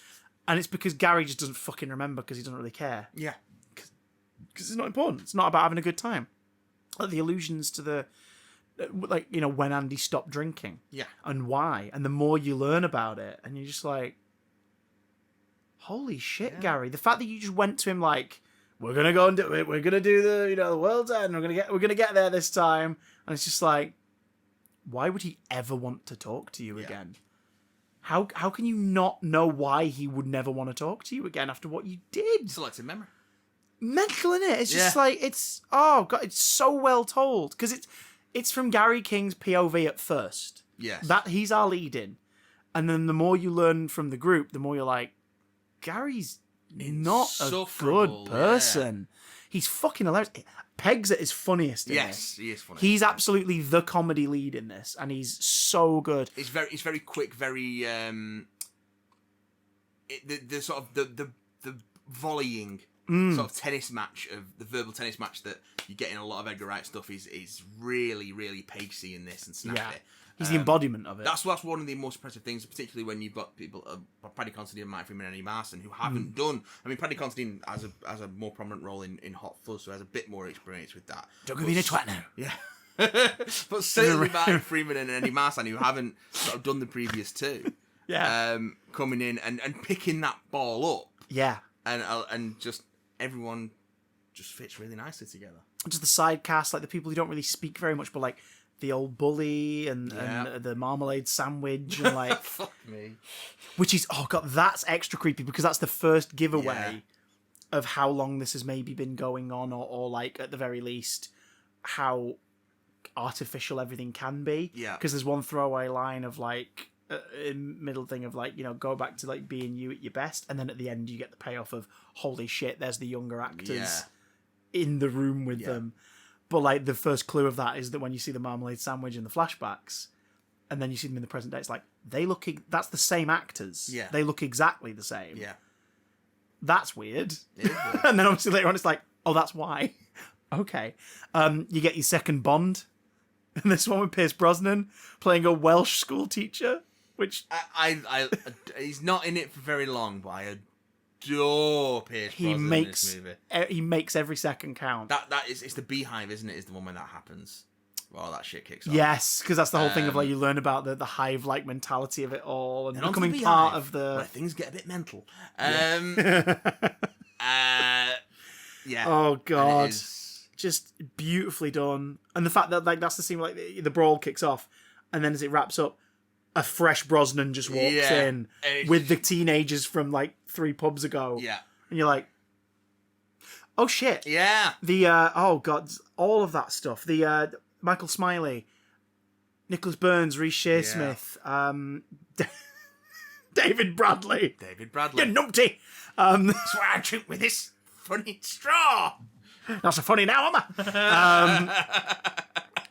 God, that's meant just and the invasion plot of the network is so well done. The fact that because these two wear their homage genres on their sleeves immediately. You know this is going to homage horror, and as it goes on, you go, wow, they're actually really good at the horror side of this. You know this is going to be an action movie because they keep teeing it up, and then they deliver. This one just starts out as a raucous comedy. It's a good with a dramatic minutes, it's sort of a dark comedy movie, and then you suddenly go, fuck, it's a sci-fi. Yeah. Oh, and then as it develops, you're like, no, it's a sci-fi horror. Okay. This is interesting. And I think that's one of the reasons why this one gets a bit of a short thrift when people go, I'm not fun on that one. It does take a while to get to that genre. And it was covered up. Like, the trailers allude to it, and I think the last trailer was like, yes, there's a sci-fi thing. I think it was shots of like the town statue moving and stuff. That's definitely in the trailers. Yeah, which in itself is just a lovely homage to like the sci-fi 50s kind of B-movie genre that Edgar Wright is very fond of, because that's absolutely like the day the Earth stood still vibes from that statue. You know, you just like you're surprised the words Klaatu, Veratum, Nicta don't appear in the film somewhere. There's a lot of body snatchers in lot of body snatchers, yeah. It's oh god. It's very the network's plan. We just want to help. Like, we literally just want to ready you for the rest of the galaxy. Like, your planet could be awesome. We've just got to get rid of all the bad shit. But we're having to get rid of a lot of the bad shit. It's one of those things. It's like, whose definition of awesome is that? Exactly. And again, the final words. Yeah. Fuck it. Yeah. It just turns off. And then blows up the thingy and it destroys technology. Yeah. And then that out of nowhere ending. Yeah. Which I don't mind, because it's like, why not? It'd be boring if it was just that town dies and everyone goes back to their... who's still alive goes back to their day jobs. But it isn't out of nowhere. And you don't end up with a shot of Martin Freeman with a volleyball with eyes drawn on it for half a head if you don't get that ending. But it's also... such a fucking fun when he walks into the wall. It's just a stupid little gag, sorry. It's very good. It's very good. It's so dumb. That's the fun thing about the movie, though, is that not necessarily in the way they intended, but everyone does get what they want. Yeah. Yeah, or at least their replacements do, in a way. Too. As we know, what is the real difference between the original and the replacement? Once you remove the network, what's the difference? Yeah. Oh God. It's also kind of adjacent a commentary on kind of how people present themselves artificially in life, like through social media and stuff. But before the idealized version of it, through in the 2010s, where it developed a lot more and became more about like what people do all the time. It's Totso, and fucking hell, like Gary King's story and how that is told over the course of it, and goes from being big comedy sitcom fuck up character trying to relive the glory days to this is someone who needs help and is denying it at every turn. It's his last ride. Like, that's the reason he wants to complete the pub crawl, is he wants to go out on a high. Just exactly. That's the thing. He's not intending to survive to stick around beyond the night. Yeah. No. It's like the bit where he just says they tell me when to go to bed. It's so telling, isn't it? So hard, because it's like obviously very childish line of dialogue, such a little thing, but what it means to him and how it makes him feel, and it's just like fucking hell. Oh my God. No, someone who has no control over their life anymore. Yeah. But then did they ever take control? Did they ever take control of their life? Really? No. But have they ever been in control? And things like when they're identifying each other from the scars to make sure they're not blanks. And all of the reason they've all got scars all come out of Gary being a prick. Stuff Gary's done to them. Yeah. And then like Andy tries to do it, he goes like, was it shows your arm. Shows your arm. And Gary sort of is completely taken aback by that. He's like, what? Yeah. Because he thinks no one's noticed. But they've been with him all night. Yeah. They've noticed he's always wearing his coat. He's got a Sisters of Mercy tattoo, though. Yeah, well, the thing is, his t-shirt's not white, but the fucking things coming out the end of his sleeves are white, and it's just like, oh my god. And the moment he said, I remember the first time I watched it, the moment he said that, I was like, shit. Like, things just start to fall into place. And but of course the tattoo's the giveaway, and it's like, right, okay, fine, sure. It's just so meticulously constructed. Beautifully done. Which, and you could see through the 3 films him getting better at it. And I'd be tempted to slot Scott Pilgrim in there as a sort of side 4th film. It's like, what happens if these stories are told in Canada? Let's pop over there and see how that works over there. It does have so many of these ideas in. I mean, the heightened cartoon reality of this one does make it a little different. But also, it is once again... People burst into coins and no one's shocked. Similar to the Nick Frost characters in the first 2 and Gary King in the third one. It is about Scott growing up and learning to be less of a shit. And just less of a self-centered, self-obsessed... Slightly pervy, creepy, creepy, pervy, like, and, actually being an adult. And I think that's it. Them being so far apart as films helps illustrate that theme so well, and especially when you get to World's End and you see that the way that Simon Pegg and Nick Frost have switched roles. I think Nick Frost's performance in The World's End is great. Fantastic, yeah, because he's playing completely against what he's been. In the other two. And in a lot of the films he was casting as well. Yeah. A lot of other stuff he's appeared in. Just do the funny fat guy thing. And then he doesn't do that in The World's End. Even when it does get funny, it's not oafish at any point. Yeah. He's terrifying in that brawl. Yeah. Jesus Christ. Like, because that's the whole thing as well. They set up, like, you used to be known as, like, the biggest, like, brawler in the area. You were the guy who always kicked off on a night out. And then when you finally see the Beast in action, it's like, fucking hell! Yeah. But also the idea that practical stools, by the way. Yeah, of course. Foam stools. Of course. Oh, even amazing. Though he sort of had his life together and had been sober for so long, his wife still left him. Yeah. And the only reason he even became sober, which he doesn't hold as a high and mighty thing. No. But it makes Gary feel that way. Yeah, yeah. But the reason that even happened is because of the fucking accident that is alluded to for ages and then finally confirmed later on that was Gary's fucking fault. Yeah, as everything has been. Oh, it's... I love it. Best visual in the whole film is in the two-headed dog with the twins after they get beaten up, and then one of them comes back with the other's legs attached in the arm sockets. The twins are great. And is just swirling these legs as an attack. It's just so weird. The moment things start to fall into place after the bathroom fight, and people in the back, obviously it becomes more obvious as it goes on, but people in the background just kind of, once they go into somewhere, just stopping and looking. And it's just like, oh, that's eerie. And then it keeps happening. Oh. But also seeing, when you go back, again, rewatches benefit it, but seeing how sort of simple and repetitive everyone's background actions are, which it normally would be like, oh, they've just got shit extras. But no. We know that that's not how Edgar Wright works. We've seen the other 2 films. It's rehearsed actions. Yeah. These are normal behaviours. These are definitely normal behaviours. We don't need to behave any other way. No. It's fine. We've got to be upstanding citizens, because when we get introduced to the wider galaxy, we've got to be model citizens for them to go, oh yeah, we'll work with you. Yeah, even though there'll be none of... And I love that. And you never find out how many, because it says, how many other worlds have you done this to? Like, how many other worlds have no one left?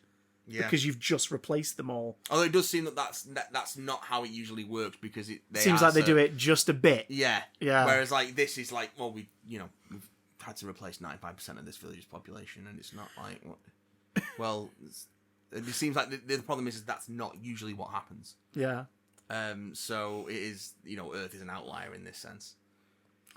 And just the ending, the very ending shot. Yeah. Of Gary and the blanks. Guess what he wants? The Chav blanks. He gets to be the hero of his own story. He's the hero of his own story with his mates, as they were when they were kids, which is where he still feels like he is. Yeah. Fuck, it's a great movie. And he's sober. Was it 5 tap waters, please? Yeah. Yeah. And that's the thing. I love all of them. I think all of them are amazing, and no one... whichever favourite is your favourite, your opinion is not wrong. But fuck me, this one really hits now. Yeah. It's at the time I liked it. I've never understood the flack for it.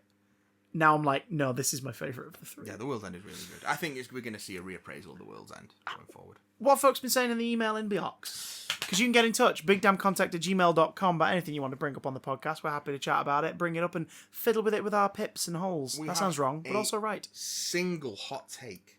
On the Cornetto Trilogy. Single hot That'll melt take. the Cornetto. Yes. You haven't signed the email, so I'm not going to use your name. But Fair enough. Fair point. We shall shall call you Emailer. And our email says, yes, when you do email, and make sure that you sign your email how you want to be addressed. If you don't sign your email, I will not say your name. Yeah. Names, pronouns, nickname, whatever you need to put in there, please let us know. I know we have definitely had it before where I've not used people's email address because their email address is their dead name. So I'm not we're not doing that. So make sure you do sign your email how you want to be addressed. So this one comes in saying, I think Shaun of the Dead being my favourite film is also partially a controversial choice. It is not specifically accredited for the SFX involved, yet that's what inspired me to do what I like doing. Oh! But also, it isn't a classic Hollywood blockbuster like many other fan favourites of its genre. People may have grown up on, such as It or Alien. Here's the thing. This was Wright's first feature film production, following on from a small yet bizarre comedy series on Channel 4 he had created called Spaced. Not quite. But to be fair, no one fucking knows Fistful of Fingers. No one knows how to get hold of Fistful of Fingers. Is Fistful of Fingers even real? Release the Fistful of Fingers cut. Does it exist? But we get what you mean. Definitely wouldn't have had much effects work as Shaun of the Dead did. It was also the first of what turned into a trilogy starring Simon Pegg and Nick Frost as lead roles, called the Cornetto Trilogy, due to the ice cream becoming a staple item in his creations with these two protagonists. No one expected this production to be as legendary as it was, even himself. It's just this budgeted horror comedy with a side of romance involved that nods to a couple of household name filmmakers like Tarantino and Raimi, from some recently ex-film and drama student Nobodies in London, that somehow casually just features iconic legends such as Bill Nighy and Penelope Wilton. The storyline is so good in Shaun of the Dead. Yeah. The storyline is so chaotic and the dialogue is ridiculous in relation to the themes of a traditional zombie movie. It sounds like a fever dream you might end up having after a hefty night out. On paper it shouldn't work. But it does. It does. And I think a similar thing could be said for all of these. Like, a buddy cop action movie with a side of slasher movie in rural Britain. Like, it's bloody The Devil Rides Out meets Bad Boys. The World's End is preposterous. But it works so because everyone involved commits, and even the guest cast, even the big stars that they get for cameos. Like, say, look at the cast list for Hot Fuzz in terms of like classic British actors and like, you know, old guard. So what we got friggin'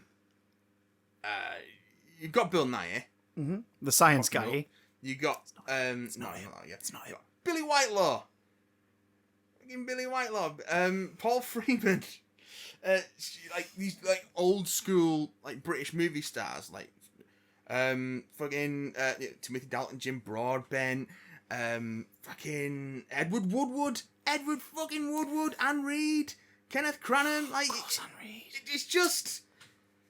And they commit to it. They commit to the concept. Yeah. And that's the thing that Edgar Wright, I think, is really good at doing with his actors. He's getting them to commit to the concept, no matter how ridiculous it is. And it working.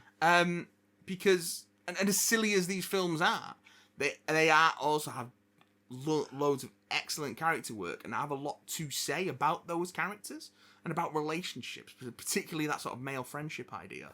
I would love to see, and I think with the movies that I've not seen Last Night in Soho, so this might come in more, but like make the films less centric on that sort of male relationship. Yeah, Last Night in Soho definitely is away from that. So Last Night in Soho and Baby Driver steer away from that quite well. Steer being the pun there. Because I think he's got more interesting things to say that aren't just like two Bezzy mate lads. Yeah. But I honestly think this is an exceptional run of movies. Just stunningly well put together, even from the beginning. On no money, you get Shaun of the Dead. So when he's clearly got, you know, a bit of Hollywood clout and a decent budget to put together The World's End and take it the direction it goes and do the things that he does in it. And yeah, Cornetto Trilogy is awesome. Which is why I'm almost reluctant to pitch you this episode's Big Damn Challenge. We don't have a sting. Matthew. Yeah. Congratulations. Yeah. You've been pitched as the screenwriter. Yeah. For a straight-to-DVD, Oh, no. fairly budgeted sequel Oh, no. to one of the 3 films. Oh, no. Edgar Wright's given it his blessing, but he ain't going near it. However, you've been entrusted with continuing the story. This is Hollywood. You have to do it. It's gonna hurt for everyone involved, but you have to do it. Which of the 3 movies do you sequelize? Whom do you bring back, if anyone? And whom do you introduce into the story? Now, I know this is sacrilege. It's desecration of the highest order. It's a terrible idea, which is why I'm happy to say this is hypothetical. It's all fiction. But which one would you sequelize? And why? Well, let's look at the evidence. Look at the way the movies finish. Which one has most sequel potential? Probably The World's End. Okay. All right. Because it does leave... the world in a sort of new status quo. That's true. Which Shaun of the Dead does to a degree.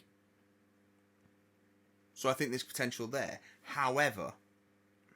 What's so wonderful about all 3 of them is they are wrapped up in a neat little bow at the end. Like, the ending they have is the ending that story needs. Yeah, it's perfect. So it's wrong to do it, but what you're saying is there's more of a playground with The World's End. Yeah. Because you have a whole... You can definitely go low budget. You just shoot it in the woods.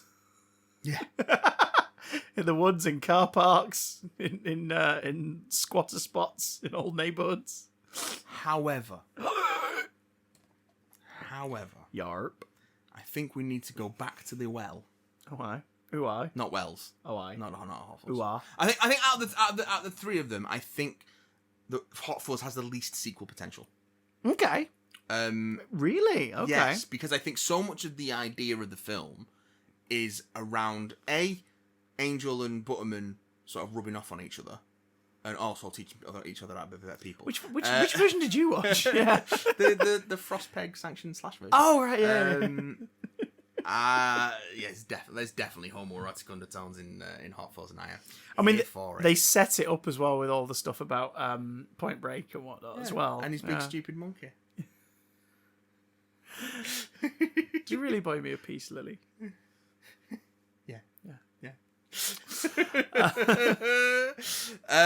It's so could be a great policeman officer. It's so sweet. It's very sweet. I actually think can't be judge, jury, and executioner. He's not judge, jury, and executioner. I actually think doing a Shaun of the Dead movie with a second outbreak. Okay. Focusing on the kids of Shaun and Liz. Okay. So you're going Disney DVD sequel. Yeah. Route here. Ursula's crazy sister. Kill off Shaun and or Liz fairly early on. On screen or off screen? On screen. Okay, so you're not doing an Ace Ventura Jr. situation or like halfway here. through. Okay. So like, or maybe like poetic justice, have Ed be the one who bites Shaun. Oh, you bastard! Yeah. You bastard! Oh, you meanie! See, I find it interesting that the 2 you've gone for as potential sequel playgrounds are the 2 I wouldn't. Well, I'd go for Hot Fuzz.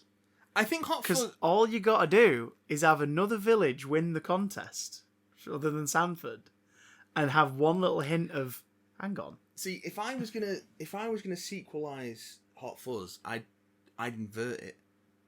I'd take Butterman to the city. Oh, come on now. I'd take Butterman to London. Come on now. Yes. Or I'd take Butterman to Liverpool. Yeah. Okay. Because of the and I'd play with the sort of reputation that Liverpool has as a fucking crime-ridden city, which it isn't. It's not. It's all rep. Liverpool's bloody lovely. Although as Mancunians, Salfordians, we have to hate Liverpool. Apparently, it's only a city of culture, but we have to hate it. I don't know. Have a French Connection 2 thing where they follow the notorious drug dealer, an organised crime ring to a major city in the UK. I don't know. Maybe Birmingham's good. Yeah, Birmingham's good. Birmingham's also really dull.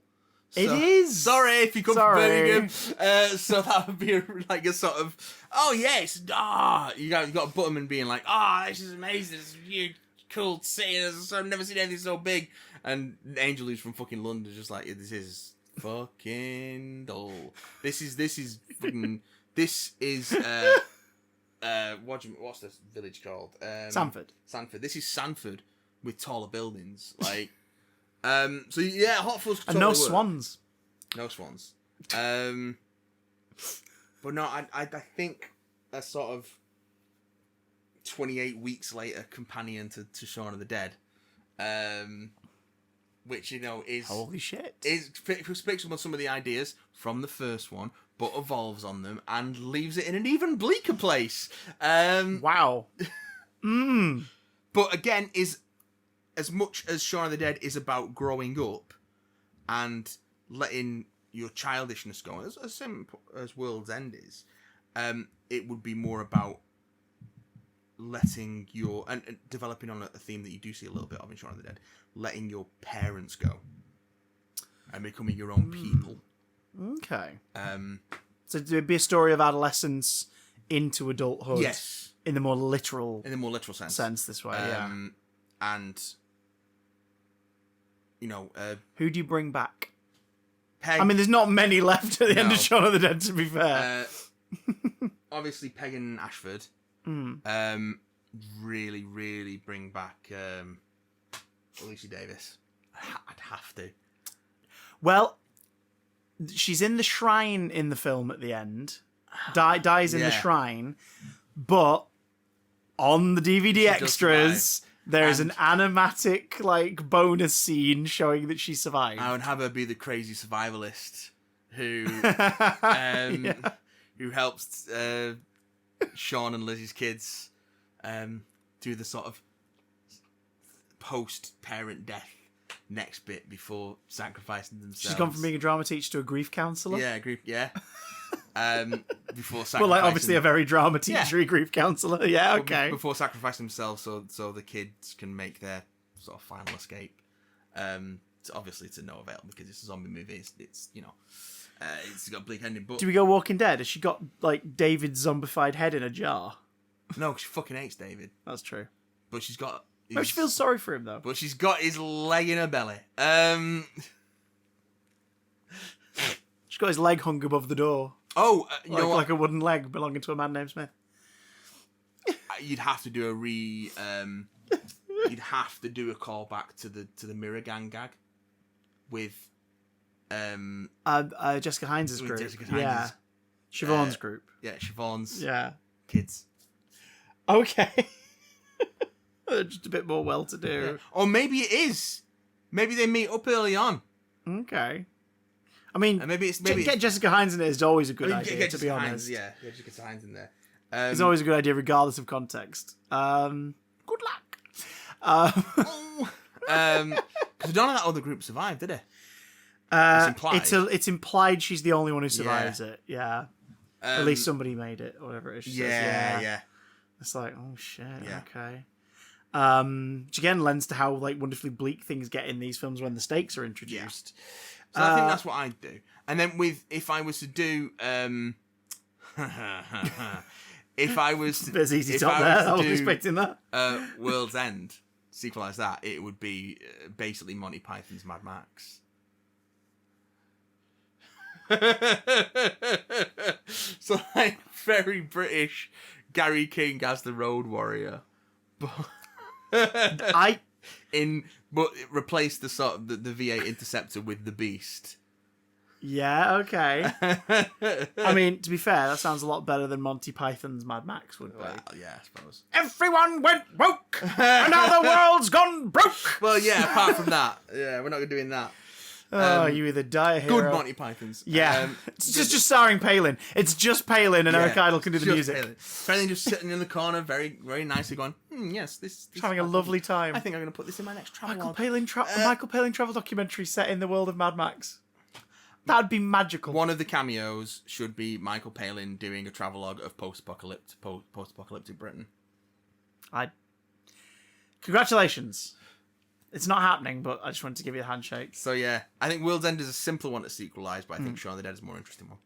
And I think we're all right. Especially Edgar you lot. Wright. He brought it back. He brought it back around. It's a brick joke, mate. It's what Edgar Wright does. He told you what we were going to do, and we did it. Slice of fried gold. Now I'm going to go. Yeah, boy. We'll see you next time, but don't forget you can support us on Patreon for as little as £1 a month, patreon.com/BigDamnCast. You can also get our Shaun of the Dead audio commentary and our upcoming World's End and Hot Fuzz audio commentaries through there. They're separate commentaries, by the way. We're not going them straight through. That's just insane. No. That'd be weird. That would be weird. 7 hours of pure, non-stop, uncut European filth. Apple sours. Also follow us over on all the usual places. Links below in the description if you're listening to this on audio. Thanks. Cheers. Cheers. If you're watching it with your eyes on YouTube, double thanks. For you. Oh yeah, that too. See you again soon. Bune. Doesn't work. Let's boo-boo.